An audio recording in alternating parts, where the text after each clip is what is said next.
In this lesson, we are going to talk about different types of graphs, and so square root functions. The first thing we're going to do, though, is look at this equation that you have up here. It's not in your notes, so don't write any of this down. I just want you to kind of be reminded of something we learned in Chapter 6. So this equation, hopefully you're recognizing, is vertex form for a sideways parabola. So it should look like x equals y minus k squared plus h. That's the vertex form we learned for those. And so if we wanted to graph this parabola, we would know that its vertex is 2, 1, and its a value is 1, and it goes to the right. So we would plot the points. Let's say I'm going 2, 1, I'd go up 1, right 1. Just imagine there's a graph here, right? And this parabola would look like this. Oops. Is this parabola a function, though? It's not, because it wouldn't pass the vertical line test, right? So today what we're actually going to be graphing is not the sideways parabola, but we're either going to be graphing the top of the parabola here, we could call it, or the bottom. So we're going to be graphing functions, but it's only going to be one side of it. So take a look at your notes now, the problems you see right away in the beginning. It says, what do you notice about these graphs? Hopefully you're noticing each of them is half of a sideways parabola. So when you look at them, they're called square root functions, and that's because to solve for y in our vertex form for a sideways parabola, we'd have to take the square root eventually, and we'd end up with a plus or minus. So these are always graphing either the plus or the minus. The plus, there's a plus here, these all go up, you could say, or I think up looks good, the slope is going up. If there's a minus, they're the ones that are kind of going downward. So that's how you can tell the difference. So what we're going to do is we're going to find the domain and range in interval and set notation for all the ones listed there. So the first one you can see, if I'm looking at my domain, remember that's my x values. So if I wanted to draw my line I always use, we're looking at where we're touching x values. So I'm not touching at negative infinity, I start touching at 0, and it looks like I touch forever. So I'm going to touch from 0 to positive infinity. So in my part for domain, for interval notation, I'd use a bracket and say 0, and then to positive infinity. And we use a parenthesis for that, always for infinity. And then my range, I'm going to switch my line this way. And then I'm going to move it going here. Am I touching at negative infinity? I'm not. I start touching here at 0, and then I touch forever, because this line we're thinking is going to keep getting wider, right? I'm being a little dramatic the way I'm drawing it, but it's going to keep going up like this. So my range is going to be 0 to positive infinity.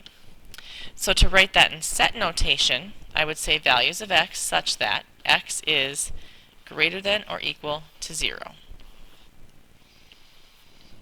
Because I'm starting at 0 and touching forever. In my range, I'm going to say values of y such that y is greater than or equal to 0. Hopefully we've done enough domain and range this year that these are going to be kind of quick and easy for you. So if you feel like you know domain and range and you want to just stop the video now, do the problems on this front page, come back and check your answers with mine, you can do that. So anytime that happens during this lesson, go ahead and do that. Number 2, you'll notice here, this is the only thing different from number 1 to number 2 is there's a plus 1 here. So hopefully you notice that it looks like we went up 1 then. That's how that would affect that graph, that plus 1. It shifted the graph up 1 on the y-axis. So my domain is still starting at 0, so run that line across. My domain is 0 to positive infinity. My range, however, has changed. Instead of starting to touch at 0, I'm touching at 1. So I'm going to say 1 to positive infinity. So values of x such that x is greater than or equal to 0, and values of y such that y is greater than or equal to 1. So there's a little change with that one. Number 3, knowing what we know about vertex form, we should know that the start of this graph should be at -4, -2. Let's look. 1, 2, 3, 4, -2. Look at that. That's where it starts. So our vertex form is working for us here. This negative in front makes it go down. So that's where that comes from. So now my domain, if as I'm going across I start touching here at -4, so I'm going to say -4 to positive infinity. And we would be using parentheses if there were open circles for these, but none of these should really have open circles, so you really shouldn't be using parentheses for anything except infinity. And then my range looks like it starts touching at -2. So we're going to say -2. Does it go to positive infinity here? Let's look at that. This one looks a little different, huh? As I do my range, am I touching down here? Ooh, I am. So this one's different because it goes down. So I'm touching at negative infinity, and I stop touching at -2. So it's not the same as my other two. It would have been easy for me to write that and assume it was the same. This one actually, because it's going down, starts at negative infinity and goes to -2.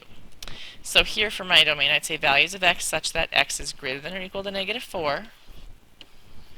And for my range, I'd say values of y such that y is